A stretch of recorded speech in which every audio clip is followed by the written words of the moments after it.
Hello everyone, welcome to Vedang academy. आज के इस वीडियो में हम हिस्ट्री के टॉप 25 क्वेश्चंस के एमसीक्यू करेंगे। अगर आप एनटीपीसी सीबीटी 2 या फिर ग्रुप डी की एग्ज़ाम के लिए प्रिपरेशन कर रहे हैं तो ये जो सेशन है वो आप लोगों के लिए इंपॉर्टेंट रहेगा। तो चलिए वीडियो को स्टार्ट करते हैं।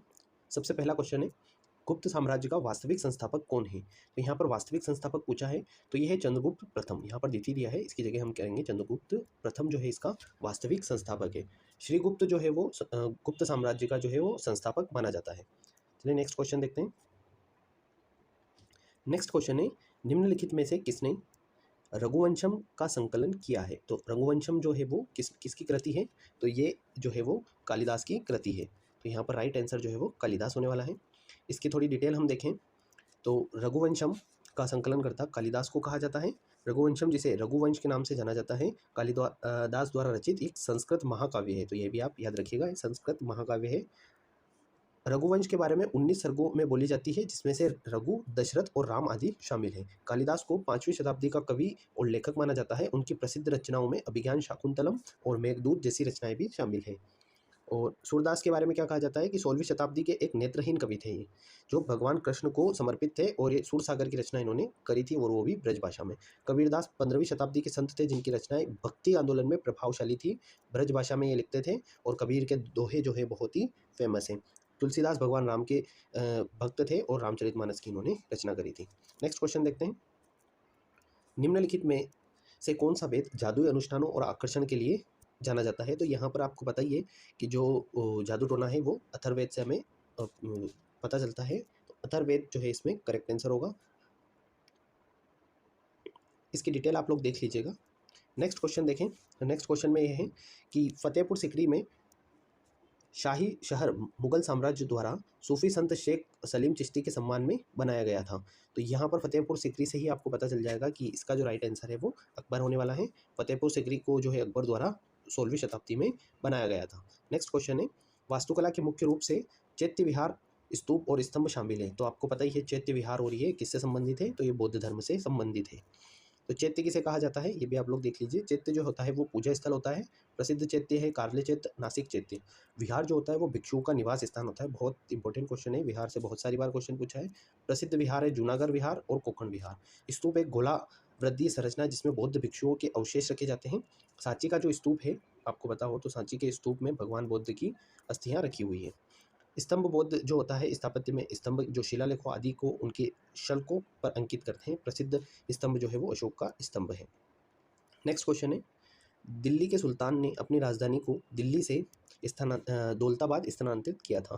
तो यहाँ पर जो दौलताबाद दिल्ली से लेके गया था राजधानी, वो कौन था? तो मोहम्मद बिन तुगलक था।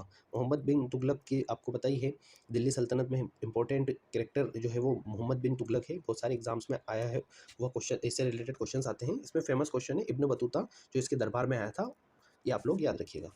नेक्स्ट क्वेश्चन है, बौद्ध धर्म में त्रिरत्न का जो है वो त्रिरत्न क्या है? तो बौद्ध धर्म में 3 रत्न आपको पता है, बौद्ध धर्म और संघ जो है वो इसके 3 की पॉइंट्स हैं।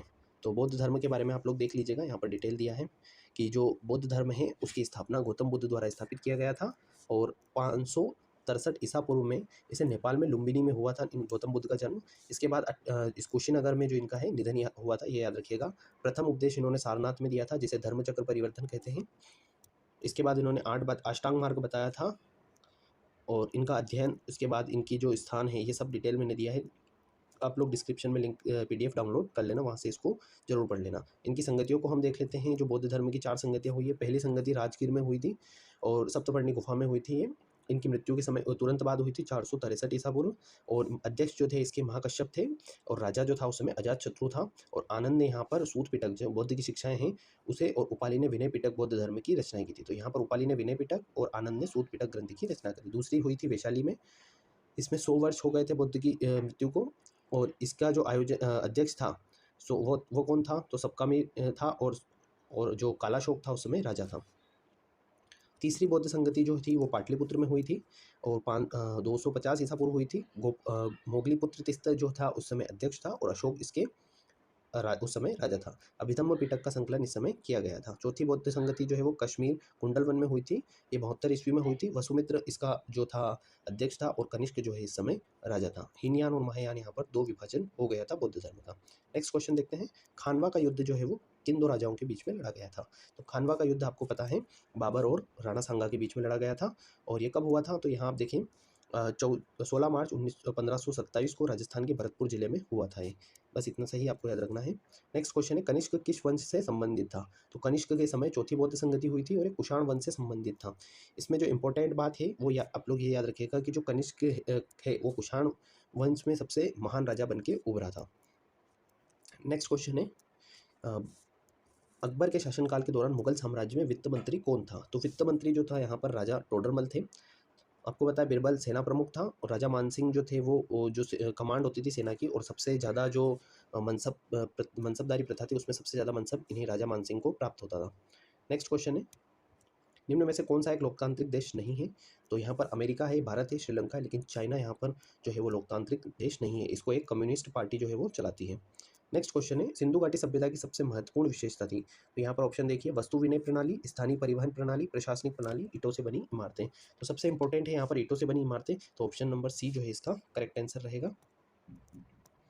हाल ही में धौलावीरा को जो है वो यूनेस्को की वर्ल्ड हेरिटेज साइट में रखा गया है, तो इसको आप याद रखिएगा। नेक्स्ट क्वेश्चन है, प्राचीन भारतीय कानून दस्तावेज मनुस्मृति जो है वो कौन सी भाषा में लिखी गई है? तो ये संस्कृत भाषा की कृति है। ऑप्शन सी जो है यहाँ पर करेक्ट है, ऑप्शन सी यहाँ पर राइट है। कौटिल्य के अर्थशास्त्र में हमें प्रशासन के बारे में जानकारी मिलती है। तो कौटिल्य जो है चंद्रगुप्त मौर्य के समय थे, यहाँ पर मौर्य काल की हमें जानकारी मिलती है। और अर्थशास्त्र जो है वो किससे संबंधित है? तो ये आप याद रखिएगा कि जो चंद्रगुप्त का राज्य के बारे में इसकी जानकारी मिलती है। तो ये राजनीतिक बुक है, अर्थशास्त्र नाम जरूर है लेकिन एक राजनीतिक बुक है। नेक्स्ट क्वेश्चन है, कौशल्या से राम है तो यहाँ पर कर्ण से संबंधित होगा, तो कुंती उसकी माता थी। ऑप्शन डी जो है यहाँ पर राइट है। नेक्स्ट क्वेश्चन है, अजंता की गुफाओं की चित्रकारी जो है वो कौन से युग की है? तो मतलब ये इसमें आपको अजंता की जो गुफाएं हैं उसमें जो चित्रकारी है वो कौन से धर्म से संबंधित मानी जाती है? तो ये बौद्ध धर्म से, जो अजंता की गुफाएं महाराष्ट्र में उसमें ये बौद्ध धर्म से संबंधित है। चोल राजा मंदिर निर्माण के लिए जाने जाते थे, जिन्हें तंजावुर में आपको पता है बृहदेश्वर का मंदिर है, तो यहाँ पर इसका ऑप्शन जो है वो सेकंड राइट होने वाला है। नेक्स्ट क्वेश्चन है, बाबर के संक्रमण तुजु के बाबरी को किस भाषा में लिखा गया है? तो ऑब्वियस सी बात है तुर्की भाषा में है। तुर्की भाषा जो में इसका हुआ था। तो बाबर के बारे में डिटेल सारी है यहाँ पर कि इसकी जो बाबर है तुर्की जो तुजु के बाबरी जो है वो तुर्की भाषा में है। बाबर में पहला मुगल शासक था ये और इसका संस्थापक था। ठीक है, बाबरनामा भी इसी के द्वारा लिखी गई। हर्षवर्धन के दरबारी कवि थे, तो यहाँ पर आपको पता है हर्षवर्धन के जो दरबारी कवि थे वो बाणभट्ट थे। बाणभट्ट की 2-3 रचनाएं हैं वो आप जरूर याद रखिएगा। इसमें जो इम्पोर्टेंट है बाणभट्ट की पुस्तक, उसमें आप लोग हर्ष चरित्र को जरूर याद रखिएगा। नेक्स्ट क्वेश्चन है, सिंधु घाटी सभ्यता से संबंधित है। तो सिंधु घाटी सभ्यता जो है वो कांस्य युगीन थी, क्योंकि यहाँ पर स्वर्ण युग और पाषाण युग नहीं था, तो कांस्य युग इसका करेक्ट आंसर है। नेक्स्ट क्वेश्चन है, 1577 में गुरु रामदास ने किस स्थान पर इसकी स्थापना की थी? तो यहाँ पर अमृतसर जो है वही करेक्ट आंसर है।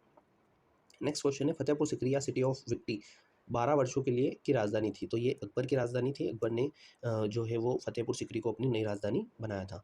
और याद रखिएगा फतेहपुर सिकरी को 1986 में यूनेस्को की विश्व धरोहर सूची में शामिल किया था।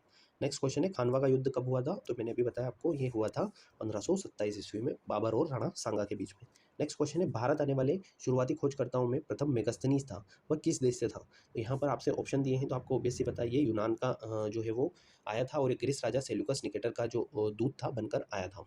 नेक्स्ट क्वेश्चन है, किस मुगल सम्राट ने फतेहपुर सिकरी को अपनी राजधानी के रूप में स्थापित किया? तो रिपीटेड क्वेश्चन है, तो अब आपको याद हो ही गया होगा कि इसका जो करेक्ट आंसर है वो क्या है। तो ये थे हमारे क्वेश्चंस। आई होप कि आप लोगों को समझ में आए होंगे। तो इसी तरह की वीडियो देखने के लिए चैनल को सब्सक्राइब करें। थैंक यू, मिलते हैं नेक्स्ट वीडियो में।